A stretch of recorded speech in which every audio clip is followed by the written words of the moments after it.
Hey everybody, Jared Ploux here with Infinity Title in St. George, Utah. Thank you for watching this video. Please be sure to like the video and subscribe to my channel. I'm going to be dropping a lot of videos here. Most of it's going to be specific to Washington County, Utah, but some of them, like today's, is applicable to anybody, anywhere. So today we're going to be talking about the spread.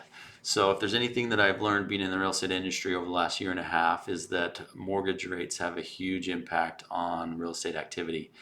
And a big part of mortgage rates is the spread. So we're going to be talking about what the spread is and what affects the spread and what effect the spread has on mortgage rates.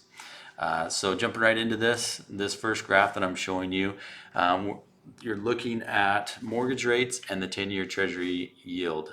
So you can see that these two run pretty much parallel to one another. And this is because both are considered to be long-term safe investments. And what the spread is the difference between those two. So for instance, the current mortgage rate minus the current 10-year treasury yield equals the spread. So looking at that graph, it appears that those two pretty much run perfectly parallel to one another. But you'll see as you look at this next one that that is not always the case. So the yellow line here, 1.82%, that's the historical average for the spread. But you can see over time it's fluctuated. It's gone above that, below it, all over the place. It's pretty volatile. And a lot of these spikes we'll talk about because it's interesting that you can identify kind of what was happening in the world, or at least in the country at those times. So a lot of what goes into what this current spread is, I believe, is psychological. Some of it is trying to predict the future. Some of it is just either confidence and certainty in the market or a lack of confidence and total uncertainty in the market is what's kind of determining what the spread is.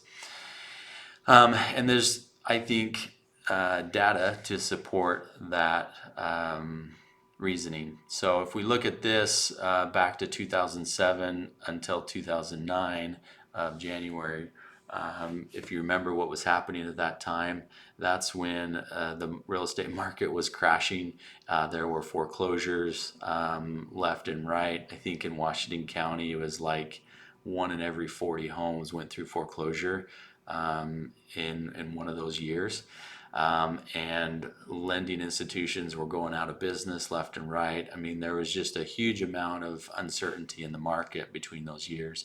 And then in 2009 is when we really started to turn the corner, and there started to be more confidence, more certainty in the market, and we started to recover, and the spread went down. Rolling forward to 2020, if you all remember, it wasn't that long ago. In the beginning of 2020 is when the pandemic hit.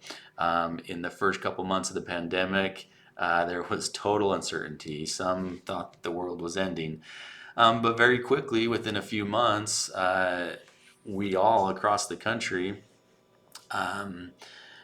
began one of the hottest real estate markets in recent history, and things just went bonkers.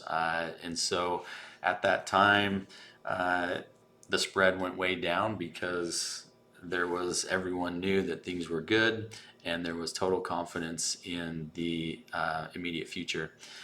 And then you'll see over the last year and a half to 2 years, we have gone way up, and the current spread is at an all-time high of almost 3%. And so there's a couple ways to, I guess, look at that. One could be that those people that are determining what the spread is are not confident in the future. And the other way is that they're just uncertain. So I don't know that they're necessarily predicting that mortgage rates are going to be going up. I think nobody knows what's going to happen. So a good way to explain it that I heard in dealing on a personal level with most of you have gone through this, but when you go through and get a loan, one of the first things you do with your loan officer is you lock in an interest rate. So you go to them, you fill out an application, and almost immediately they're going to find out what the rates are. They're going to lock it in so that you know exactly what you're getting. Well, the lending institution knows that you're not going to close on that loan for another month to 2 months after you lock in that rate. And then what happens after you close is that the loan will get sold, and then eventually your mortgage most likely will get pooled with other similar mortgages and then become a mortgage-backed security that's sold on the open market to investors.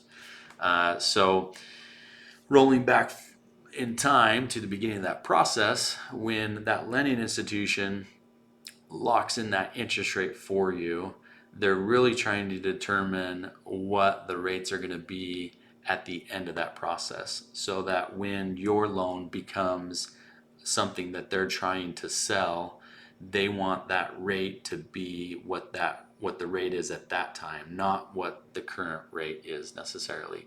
And so when they predict that the rates are going to keep going up, that spread's going to increase, and they're going to charge you a rate that's higher than maybe what it should be. If rates are going down and they predict that rates are going to go down, then, and they're confident in that, or if they're confident it's going to stay the same, then that spread should be closer to the historical average. So that's kind of what affects the spread, in my opinion. And there's a couple ways to look at this. I mean, it's good and it's bad. Obviously, it's bad because with the spread being so high right now, mortgage rates are really high, and that's having a huge impact on real estate activity. There's way less demand than there could be right now. The good side of it is that because that spread is so high right now, it's going to come back down to the historical average. And so when there becomes more certainty in the market and more confidence in the future, then I think you'll see mortgage rates drop quicker than they would have dropped if the spread was at the historical average right now. So it should come down a little quicker than it would have. And so we'll see if that's what happens, but it's fun to look at historical data, and usually history has a way of repeating itself. And so I think this can help you be a little bit predictive with what's going to happen and looking for indications in the market. I'm going to leave you with a question. I don't know if this is going to make you happy or sad, but what should mortgage rates be today? So if the current spread was at the historical average, what would a mortgage rate be today? Put your guesses in. Drum roll, please. 5.94%, which I laugh at that, because if I did a closing at 5.94% with no points being paid, I would say that's the best loan I've seen in a really, really long time. I think the current rate right now, you can talk to your local loan officer, but it's probably going to be around 7.5%. Obviously, that depends on your situation, but rates are way higher than 5.94% now. If they were at that, we would be in a completely different real estate market.